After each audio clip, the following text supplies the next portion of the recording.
Bismillahirrahmanirrahim. Assalamualaikum warahmatullahi wabarakatuh. Setelah lama kita tidak melakukan diskusi filsafat, terutama dengan narasumber kita Dr. Amar Fauzi, alhamdulillah petang ini kita akan memulai diskusi seputar sains dan agama. Ustaz Amar, ya. Dalam banyak wacana kita melihat sains dan agama ini berbenturan.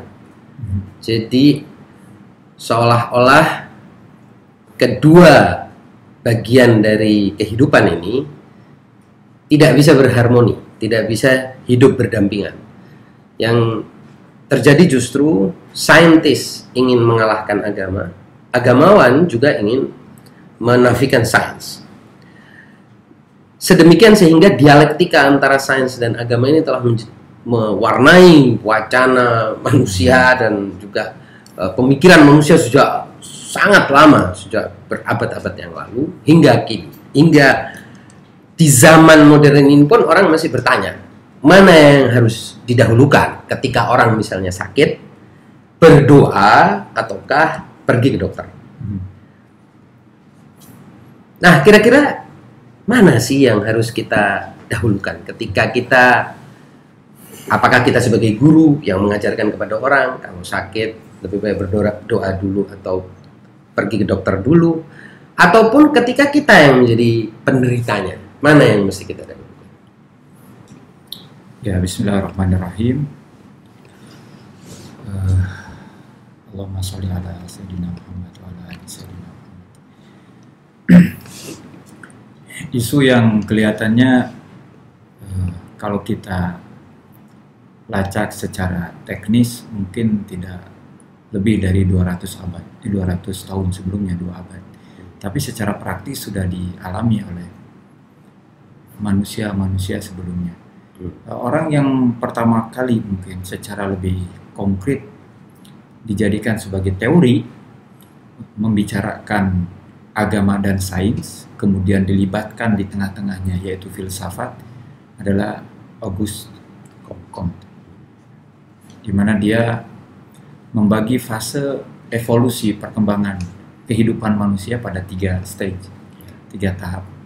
Tahap pertama, tahap kebodohan.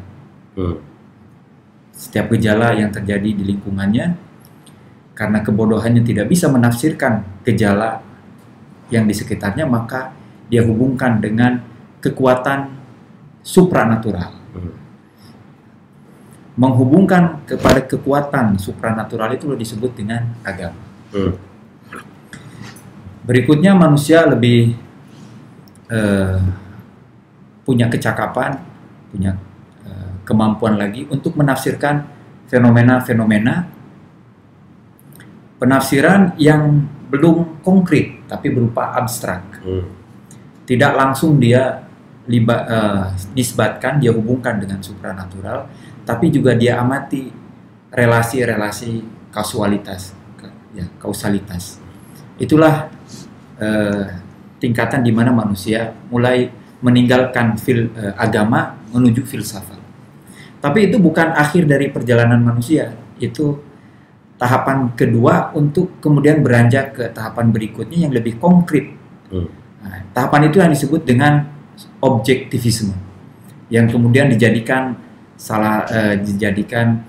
mazhab pemikiran dia lebih tajam dari empirisisme. Jadi sebetulnya objektivisme itu empirisisme, tapi bentuknya yang lebih radikal. Nah, pada tingkatan itulah manusia sebetulnya sudah sempurna. Lalu kalau kita tanya, kita hidup di tahapan mana? Auguste mengatakan bahwa kita ada di tahapan yang ketiga tadi itu. Nah, tapi boleh jadi dia akan mengatakan di negara-negara atau di bangsa-bangsa tertentu ada orang yang masih berpikiran primitif agama tadi, di mana dia akan melibatkan segala sesuatunya atau akan menafsirkan segala sesuatu gejala yang ada di sekitarnya, misalnya bencana yang kita hadapi sekarang ini, katakan wabah yang terjadi di satu negara atau di negara muslim atau non muslim, dia akan katakan mungkin oleh sebagian orang sekarang sebutnya karena terjadi di negara non muslim, dia sebut itu azab. Azab itu artinya ada hubungannya dengan Tuhan, karena kata azab ini kata unik ya, istilah agama ini. Beda, padahal peristiwanya sama, yaitu gejala peristiwa alami atau yang dibuat oleh manusia, tapi disebut azab karena dia melibatkan intervensi Tuhan. Nah, ini juga satu bentuk yang disinggung oleh Auguste Comte sebagai tahapan pertama. Sementara orang menurut Auguste Comte sudah melampaui itu, yaitu tahapan objektivisme. Jadi kalau kita kembali lagi, dan nanti mungkin akan kita singgung berikutnya terkait dengan reaksi orang tentang gejala-gejala alami, dia lalu nisbatkan kepada Tuhan. Saya kira juga sama radikalnya dengan orang yang memutuskan gejala-gejala alami dari Tuhan.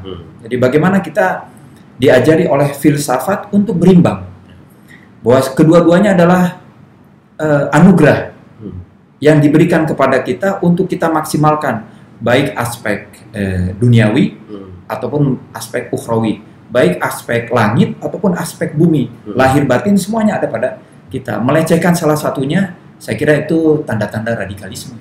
Ya, menarik.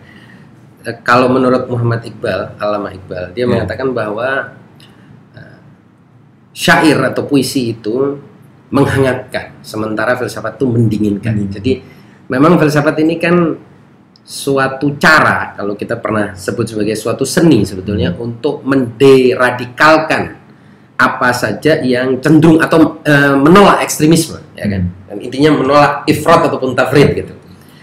Nah, kembali kepada pertanyaan tadi, pentahapan yang diberikan oleh Auguste Comte itu boleh jadi juga pengamatan historis dia tentang perjalanan masyarakat Barat yang bisa dianggap sebagai masyarakat yang sekarang ini menguasai atau mendominasi dunia, minimal peradabannya ya.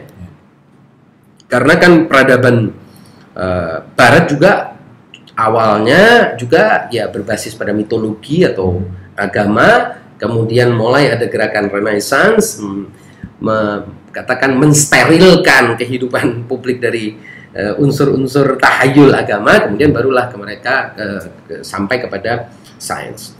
Nah, sekarang pertanyaan yang berikutnya adalah, apakah tahapan yang disampaikan oleh Auguste Comte ini adalah tahapan yang realistis, ataukah sebetulnya dia sedang mengamati sesuatu yang historis, ya, dan tidak harus semua bangsa, semua manusia, semua masyarakat mengalami pentahapan yang seperti ini. Boleh jadi ada masyarakat yang kebalik, awalnya saintifik, kemudian dia menjadi filosofis, kemudian berakhir dengan sesuatu yang bersifat religius atau metafisik gitu. Ya, saya kira dua kemungkinan yang terakhir ini juga sangat mungkin terjadi, di mana seseorang sudah membangun hidupnya di dunia dan dia masuk kategori sejahtera, makmur, tapi belum tentu dia bahagia.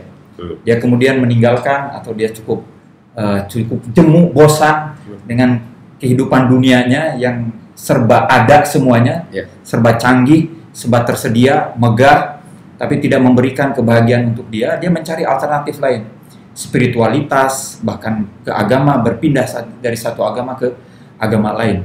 Nah, ini satu fenomena. Tapi kalau kita kembali ke hal tadi, bagaimana Auguste Comte bisa mentahapkan perjalanan evolusi kehidupan manusia itu, kalau memang betul-betul dia seorang positivistik, seharusnya cara dia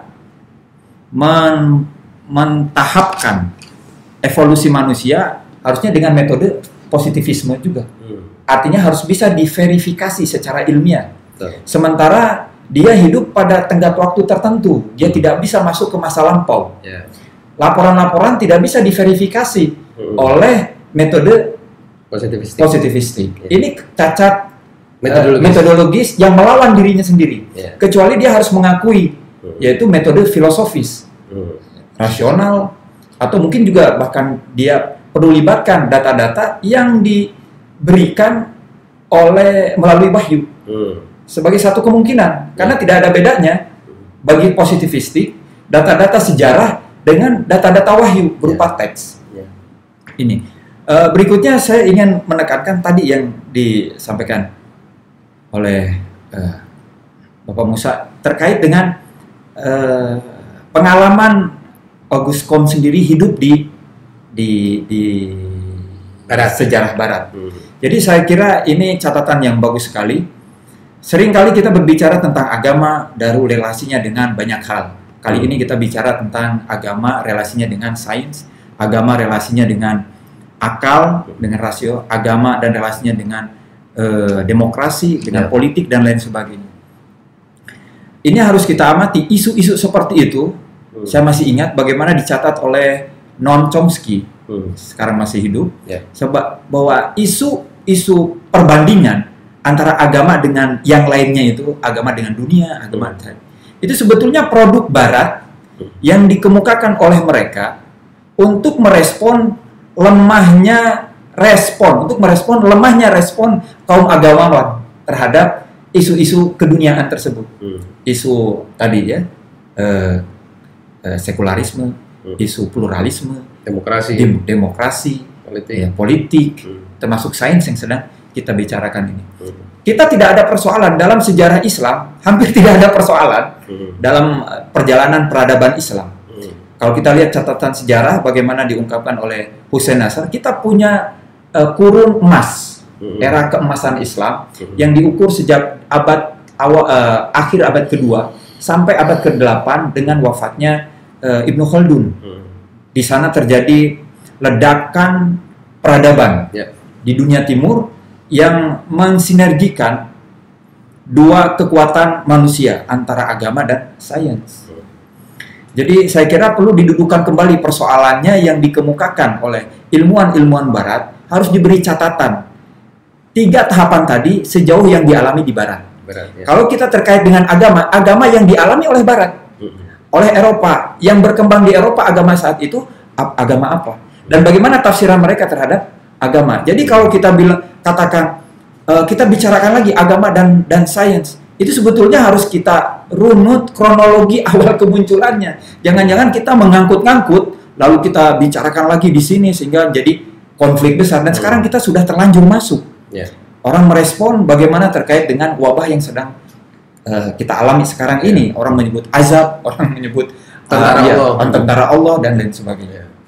Ya, menarik. Karena memang kan justru ini kita angkat karena kita ingin merespons di mana letak atau posisi sains vis-a-vis atau di hadapan agama, dan sebaliknya agama ini sedemikian dominan dan kuat dan berpengaruh terhadap segala sesuatu, ataukah dia perlu ditempatkan di tempatnya. Karena kan kita tahu juga di era keemasan Islam tadi juga banyak ilmuwan yang mengobservasi alam menggunakan alat, bukan menggunakan teks, kan gitu. Betul, menggunakan alat-alat, bahkan ilmuwan-ilmuwan Islam ini kan diakui sebagai penemu berbagai alat, baik di bidang optik, astronomi, di bidang saya kira biologi dan kesehatan, kedokteran dan lain sebagainya, yang menurut saya juga menunjukkan bahwa mereka juga mengakui lah, kalau tidak bisa dikatakan berpegang, tapi mengakui keberdayaan alat-alat material itu. Saya kira ini yang akan kita coba bahas selanjutnya.